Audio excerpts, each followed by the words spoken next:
કાયલા કરનો ની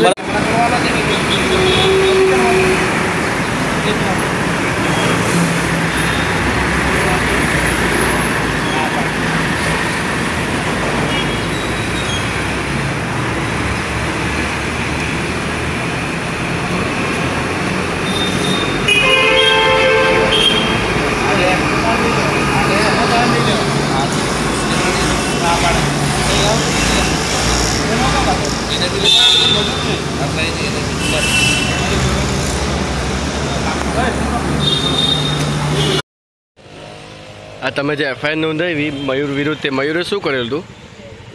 લાયસન્સ માંગતા લાયસન્સ નહીં આપી તો દાદાગીરી કરતો. એટલે કઈ રીતે દાદાગીરી કરતો હતો એ? તારા પટ્ટા ઉતારી નાખીને તારું આમ કર્યું. અમારા કામમાં અડચણ છે, અમને બીજું કામ કરવાની જઈને કાગળો નહીં આપે છે, અમને દાદાગીરી. મયુર શું થયેલું તારે પોલીસ સાથે? કંઈ નહીં, તો ભૂલા જતો હતો જનરેટર ઠંડક લેવા, ગાડી સ્પીડમાં હતી, ગાડી જરાક સ્પીડમાં હતી તો થોડી એને અડી ગઈ. એટલે મેં એમ કીધું કે મેં ઊભી જ રહેતો છે ને ભાગતો નથી, બસ. હવે જે સાહેબ છે પોલીસ, તે એમ કહેતા કે તું ગારમગારી કરતો હતો અને ધમકી આપતો હતો. એ તો ખોટું વર્તન થયું ને, ખોટા આક્ષેપ મૂક્યા એટલે મેં બોલ્યો આપણને વિશ્વાસ નહીં મળે. એ વાત છે. ના, એ નથી.